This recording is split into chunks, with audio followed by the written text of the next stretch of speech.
देखो बहुत सारे बच्चे बोल रहे थे कि लूसेंट से कैसे पढ़ना है, लूसेंट में कितना पढ़ना है, वो बतलाने के लिए। देखो मैं बताता हूँ। वैसे अगर सामने होते तो, अगर फिजिकल इंटरेक्शन होता तो मैं आपको बता कि अच्छा ये पेज पढ़ना है, ये पेज पढ़ना है और ये नहीं पढ़ना है।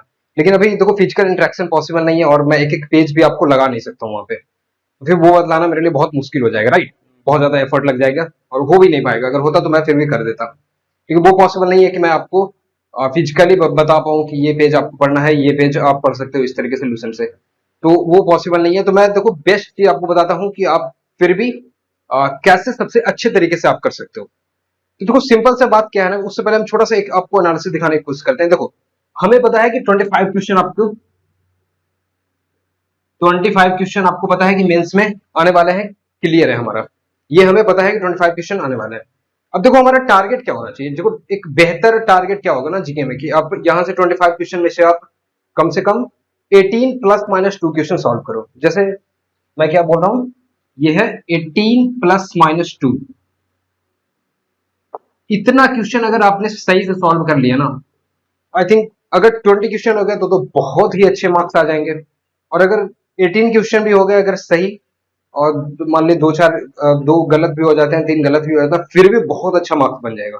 लेकिन अगर 16 भी हो जाता है, 15 plus anything is quite a good score, right. उसको आप बुरा नहीं बोल सकते हो।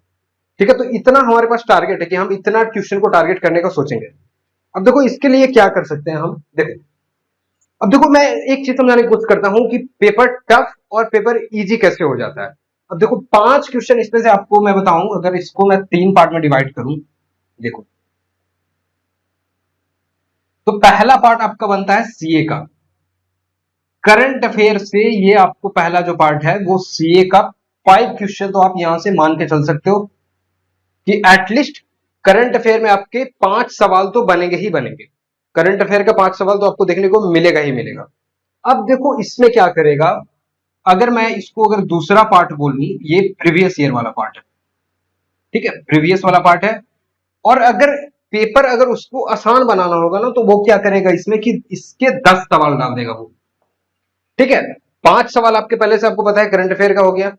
10 सवाल वो क्या करेगा, अगर उसको पेपर इजी रखना है, सिंपल बनाना है, तो वो क्या करेगा, 10 सवाल प्रीवियस ईयर का डाल देगा, जो कि इजी वाले हैं।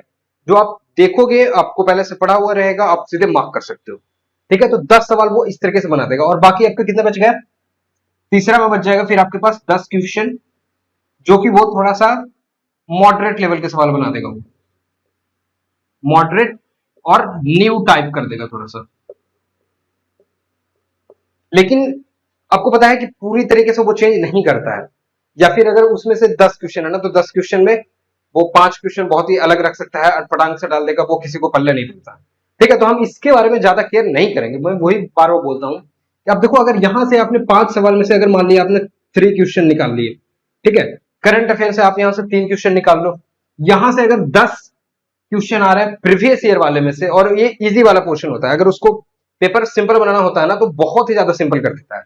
जैसे सीजीएल 21 की मैं बात करूं तो उसमें 2-3 पेपर जो थे, आप देखोगे एनालिसिस में आपको पता चल जाएगा। जो इजी वाला पेपर है उनको अगर आप उनमें देखोगे तो करीब करीब उसका जो औसत मार्क्स जा रहा था वो 25 के राउंड जा रहा था, 22 25 के राउंड में, 21 22 23 इस तरीके से। तो वो कैसे पॉसिबल हो जाता है, वो पॉसिबल इसकी वजह से हो जाता है कि वो जो प्रीवियस ईयर वाला सवाल है ना, वो बहुत ही इजी रख देता है। तो इसमें लोग स्कोर कर जाते हैं। अब इसमें से देखो आप कम से कम 8 क्वेश्चन तो एटलीस्ट कर लोगे, राइट।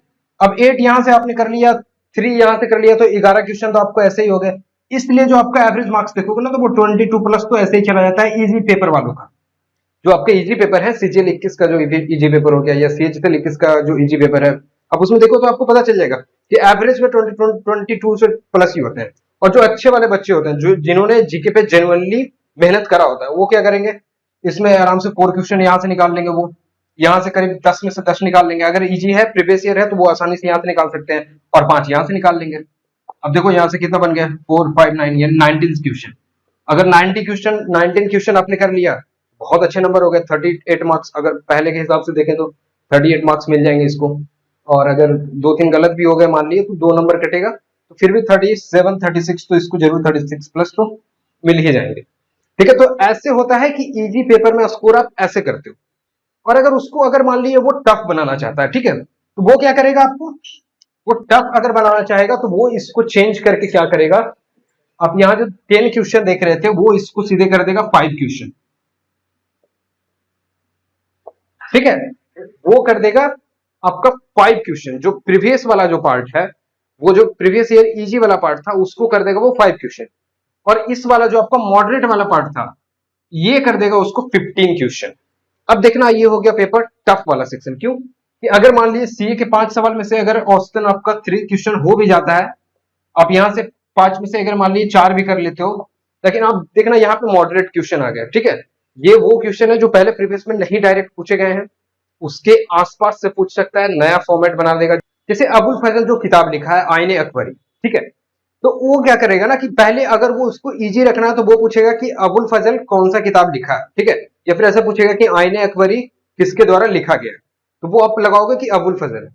लेकिन वो अगर इसको टफ बनाना चाहेगा ना तो वो क्या करेगा कि आईने अकबरी के कौन से पृष्ठ पे लिखा गया है अकबर के बारे में, इस तरीके से सवाल बना देता है, ठीक है। तो वो प्रीवियस ईयर का पार्ट होता है लेकिन वो आपसे बनेगा नहीं, ठीक है। तो वो होता है मॉडरेट लेवल के सवाल, टफ लेवल के सवाल। इसमें मॉडरेट प्लस आप इसमें टफ भी जोड़ सकते हो क्योंकि ये बहुत सारे नहीं बनेंगे।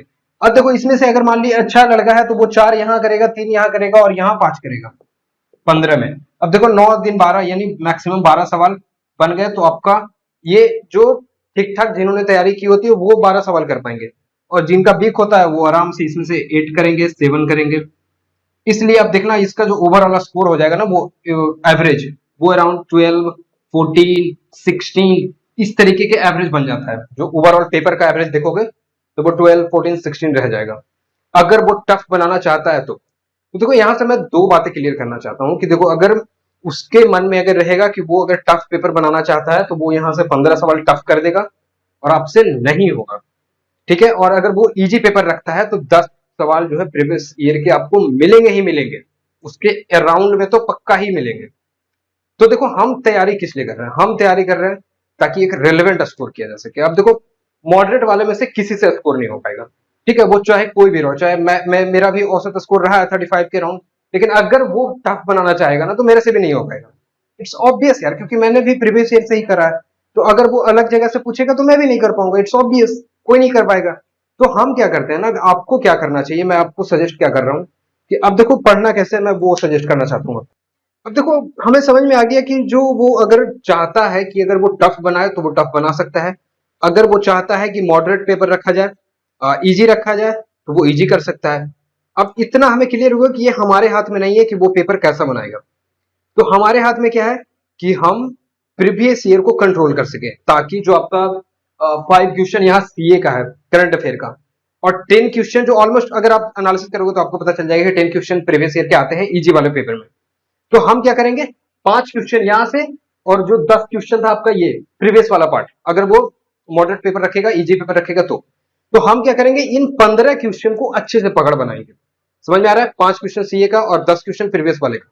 ये 15 क्वेश्चन अगर मेरे मजबूत हो गए, और अगर ये मान लीजिए 10 मॉडरेट वाला भी पेपर है, मॉडरेट वाले सवाल है, तो उसमें से मैंने अगर मान लीजिए 4 भी निकाल दिया तो मोर देन सफिशियंट हो गया आपका स्कोर, राइट। 5 में से 4 यहां कर लिए आपने, 8 वहां कर लिया, 3 4 यहां कर लिया, तो 15 16 हो जाएंगे आपके 25 में से। तो ये देखो यही हमारा अप्रोच रहना चाहिए। अब ये अप्रोच को देख करके हम ध्यान में क्या रखेंगे कि प्रीवियस ईयर ज्यादा इंपॉर्टेंट है हमारे लिए। वो 10 क्वेश्चन अगर मेरा पेपर सही रहता है ना तो वो 10 क्वेश्चन मेरे को कर डालने हैं, 10 में से 8 9 क्वेश्चन कर डालने हैं। उसके लिए हम क्या करेंगे, देखो अब मैं बताता हूं आपको कि लूसेंट कैसे पढ़ना है। तो जो मैंने आपको जो पूरा स्क्रीनशॉट्स दिया है, ठीक है, उसमें से जाओ, क्या करो, जैसे मान लीजिए मैं ज्योग्राफी का एग्जांपल लेता हूं, तो आप क्या करना कि ज्योग्राफी जैसे एक सप्ताह मान लिया आपने रखा कि मैं एक सप्ताह में ज्योग्राफी खत्म करना चाहता हूं, राइट। तो अब क्या करना आप कि ज्योग्राफी ओपन किया, उसमें करीब आपको 800 सवाल मिल जाएंगे, ठीक है। तो आप क्या करो, आराम से 2 घंटे का एक समय निकालो, और पूरे 2 घंटे में जितने भी टॉपिक्स आपको नजर आते हैं, जैसे आप एक एक सवाल करके उसमें खोलना, एक एक सवाल पढ़ना, ठीक है। तो मान लिया पहला सवाल आपको किसी नदी से रिलेटेड मिला, तो आप क्या टॉपिक नोट करोगे कि रिवर आ गया, ठीक है, मैं कॉपी में नोट करूंगा पहला टॉपिक रिवर। दूसरा टॉपिक में मान लिया आपको कोई लेक पूछ डाला है, मान लिया रेणुका लेक कहाँ पे है, वो हिमाचल प्रदेश में होता है, होता है नहीं है, हिमाचल प्रदेश में है रेणुका लेक। तो आप क्या नोट करोगे दूसरा में कि लेक से सवाल आ रहे हैं। तीसरा टॉपिक क्या हो सकता है, मान ली हिमालय से संबंधित आ गया, कोई माउंटेन से संबंधित आ गया, तो तीसरा टॉपिक अपलोड करोगे माउंटेन से संबंधित। फिर चौथा टॉपिक में मान लिया आपने पूछ दिया किसी मिट्टी के बारे में, लैटेराइट सॉइल के बारे में, या फिर आपका एलुवियल सॉइल के बारे में, तो आप 4 टॉपिक क्या नोट करोगे, एलुवियल या सॉइल से रिलेटेड जो भी चीजें होंगे, वो चौथा टॉपिक आपका हो गया सॉइल। ठीक है, तो इस तरीके से आप क्या करो, 800 सवाल पढ़ो और उसको याद करने के नजरिए से पढ़ो, बर्बाद करने के लिए समय नहीं। ठीक है, तो आप 800 सवाल पढ़ो और जैसे जैसे आपको जो जो टॉपिक्स मिलते जाते हैं उसको आप अलग सेपरेट नोट डाउन करो। अब ऐसे करोगे ना तो करीब आपको 25-30 टॉपिक नजर आ जाएंगे, उसी में से सारा सवाल आपको बनता है।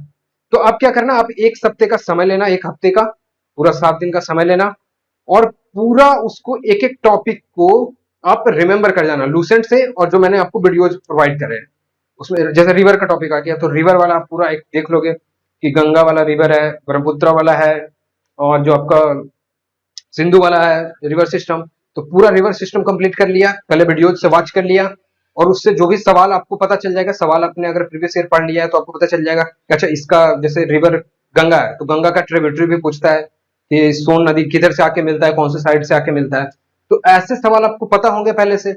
अब वीडियो से देखोगे तो वहां क्लियरिटी मिलेगा, फिर आप लूसेंट से आके रिविजन करोगे, तो ऐसे एक एक टॉपिक को आपको कंप्लीट कर लेना है। समझ में आया होगा मैं बेसिकली क्या कर रहा हूँ, कि आपको नोट डाउन करने हैं टॉपिक वाइज, एक एक चैप्टर वाइज आपने नोट कर लिया एक टॉपिक का, एक सप्ते के लिए आप समय लो और उसमें एक एक टॉपिक नोट कर लो, जस्ट 25-30 टॉपिक हो जाएंगे। तो उस एक सप्ताह के दौरान जो आपका लिमिटेड टाइम है जीके में, वो डेली आकर के आपको नए नए टॉपिक्स याद कर लेना है। ठीक है, ऐसे करोगे एक एक सप्ताह तो सारा 5-6 तो टॉपिक ही आराम से 45 दिन में आपका कवर हो जाएगा। और बेसिकली आपको पढ़ना तो मेंस के लिए, स्कोर मेंस के लिए देखना है ना, तो अभी तो मेंस में 6-7 महीने हैं, तो आपको 1-1.5 महीने में ऐसे करके जो जो भी याद करने वाली चीजें हैं वो कंप्लीट हो जाएगा एक एक टॉपिक वाइज। ठीक है, तो बेसिकली ऐसे ही करना है, सारे टॉपिक में ऐसे ही जाओगे आप, नोट डाउन करना जो भी आपको लगता है चैप्टर वाइज इंपॉर्टेंट। और जैसे जो हिस्ट्री का हो गया, हिस्ट्री में क्या है ना, हिस्ट्री में 3 पार्ट होते हैं, लेकिन हिस्ट्री में आपको ज्यादातर चीजें सारा पढ़ना पड़ेगा, हिस्ट्री में आप बहुत ज्यादा चीजें छोड़ नहीं सकते हो। ठीक है, जैसे छोड़ना है तो सिर्फ आप वर्ल्ड हिस्ट्री का छोड़ सकते हो, और फिर बहुत ज्यादा हिस्ट्री में छोड़ने के लिए नहीं है, फिर आपको गुलाम वंश पढ़ना पड़ेगा, मिडाइवल का सारा चीज इंपॉर्टेंट ही हो जाता है। और जो एंशियंट में है, एंशियंट में कुछ चीजें छोड़ सकते हो, अगर आप प्रीवियस ईयर देखोगे तो आपको पता चलेगा कि कौन सी चीजें छोड़ना है, कौन सी चीजें नहीं छोड़ना। ठीक है, तो हिस्ट्री का हो गया, ज्योग्राफी ऐसे ही कर लोगे, साइंस का भी ऐसे ही कुछ कर लेना। और देखो पेज बाय पेज बताना पॉसिबल नहीं है, तो मैं पेज बाय पेज तो नहीं बता पाऊंगा आपको कि क्वेश्चन में आप क्या क्या पढ़ोगे इस तरीके से। मैं यही सजेस्ट कर सकता हूँ आपको कि प्रीवियस ईयर पे ही जाओ, उस पर टॉपिक वाइज नोट करो आप एक एक करके, और उसको प्रीवियस ईयर की मदद से सारा सही से कंप्लीट करो। देखो बेसिकली यही था इस वीडियो में, मैं उम्मीद करता हूँ आपको पसंद आया होगा, और इस पे थोड़ा सा अमल करना यार, प्रीवियस ईयर बहुत ज्यादा इंपॉर्टेंट हो जाता है। ठीक है, चलिए फिर मिलते हैं नेक्स्ट वीडियोस में, थैंक्स फॉर वॉचिंग।